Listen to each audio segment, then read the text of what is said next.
Donc, bonjour à tous. Aujourd'hui, j'aimerais commencer un nouveau concept sur les rois de France. Donc, j'aimerais faire roi de France par roi de France, donc de Hugues Capet jusqu'à Louis-Philippe Ier. Donc, aujourd'hui, nous allons parler du Capet, du coup, pour commencer cette série. Donc, il y a beaucoup de mystères qui restent autour du Capet parce que c'est comme c'est un roi extrêmement ancien. On n'a pas toutes les informations et une grande partie des informations ont été perdues. Par exemple, sa naissance est d'abord entourée de mystères, on ne sait pas. Il y a deux camps parmi les historiens. Donc, une partie des historiens disent que Hugues est né au château de Dourdan en 939, alors qu'une autre partie des historiens pense qu'il serait né plutôt en 941 et à Paris. Donc, il est le fils d'Edwige de Saxe, la sœur du saint empereur romain germanique Othon Ier, et d'Hugues le Grand, maire du palais sous les rois carolingiens. À la mort de son père en 956, il devient l'héritier des Robertiens. Les Robertiens sont les héritiers de Robert le Fort, qui a été un comte qui a aidé la France sous Charles II le Chauve face à la grande menace que représentaient les Normands et les Bretons. Il s'agit d'une famille très importante, souvent en conflit avec une autre famille extrêmement importante qui sont les Carolingiens, et qui va prendre petit à petit un avantage décisif sur ces mêmes Carolingiens. En effet, les années vont passer et Hugues il va être nommé duc des Francs en 960. Il n'a pas le même charisme que son père et va rencontrer des difficultés. En effet, il est jeune et politiquement inexpérimenté. De nombreux vassaux vont chercher à obtenir leur indépendance, comme Thibaut de Blois par exemple, qui va réussir à l'avoir. Le duché de France, il va correspondre à différents comtés, donc tout d'abord le comté de Paris, puis le comté d'Orléans, Senlis et Dreux. Il va se marier avec Adélaïde d'Aquitaine en 968 et devient le beau-frère du duc de Normandie Richard et le gendre du duc d'Aquitaine Guillaume Tête d'Étoupe, ce qui lui confère une puissance certaine. Donc tout d'abord, on va voir son accession au trône. Donc Louis V, dernier carolingien, va faire appel à lui pour le conseiller. Et Hugues va devenir maire du palais à son tour, après son père. Donc on ne connaît pas trop son rôle, on sait juste qu'il aurait demandé au roi d'être plus raisonnable, en particulier avec les activités sportives, comme la chasse. En effet, Louis V était féru de chasse et il va mourir pendant une partie de chasse le 21 mai 987. Donc il n'a pas d'enfant, il n'a qu'un seul héritier de sa maison, Charles de Lorraine, fils de Louis IV. Hugues Capet va mener une campagne contre lui, l'accusant de diverses actions comme d'avoir voulu usurper le trône en 978 et d'adultère avec sa sœur. Il va finalement être élu roi, puis couronné dans le courant de l'année 987. Mais son couronnement est encore entouré d'obscurité. En effet, on ne sait pas où et quand il a été couronné.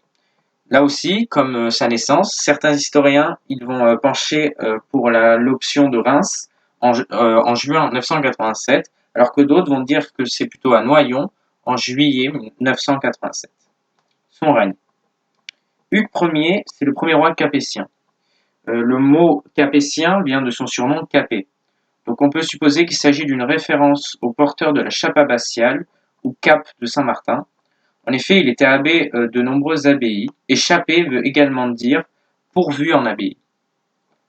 Dès son accession au trône, il va vouloir perpétuer sa lignée et va associer au trône son fils de 15 ans, Robert, qui va être sacré. Donc associer au trône quelqu'un, ça veut dire qu'il devient roi en même temps que toi, et il va t'aider dans certaines tâches. Par exemple, Robert, il va l'aider dans la conquête de Long, par exemple, de Laon ou de Long, ça dépend. Les deux sont valables. Donc les guerres et les opposants. Durant son règne, Hugues doit faire face à de nombreux opposants, et en premier lieu Charles de Lorraine, qui va vouloir reprendre le trône, puisque il serait l'homme le plus légitime à être sur le trône. Donc une guerre va être déclenchée par Charles, avec le soutien de l'évêque de Long et de Herbert de Vermandois. Hugues, quant à lui, a le soutien d'Étienne de Blois. Le conflit s'achève suite à la trahison de l'évêque de Laon ou de Long, qui va offrir au roi Charles et Henri en 991. Donc en effet, l'évêque de Laon de Long va accueillir Charles et Herbert comme un allié et il va leur jurer que sur le pain et le vin. Donc il va rester leur allié et pendant la nuit, il va laisser rentrer les troupes du roi et les deux autres évidemment dormaient et ils vont être capturés et ils ne vont pas être exécutés par contre. Le conflit du coup voilà, il va s'achever à cause de ça et cette trahison, elle va quelque peu ternir l'image pardon de Hugues et le duc d'Aquitaine, par exemple, il va d'abord refuser de se soumettre au roi avant de changer d'avis. Hugues, il va décéder en 996 à Orléans. Là non plus, on ne sait pas exactement de quoi, mais on suppose que c'est très possiblement de la variole, à l'âge de 55 ans. Donc, on va voir maintenant le territoire sur lequel il règne, les progrès culturels et puis la religion, enfin. Donc Hugues Capet, il n'a qu'un tout petit territoire appelé domaine royal, donc, et qui est l'équivalent de ses anciennes possessions en tant que duc des Francs. Donc sous Hugues Capet, les clercs, donc les clercs, ce sont des religieux, ils vont rédiger beaucoup plus de textes, car en effet, sous le règne des derniers carolingiens, bah, les clercs ne rédigeaient plus grand-chose, bah, ils étaient là, mais ils ne servaient plus entre guillemets à grand-chose. Maintenant, Hugues Capet va leur donner beaucoup plus d'actions à faire. Il va également, avoir de nombreux, il va également, pardon, je recommence.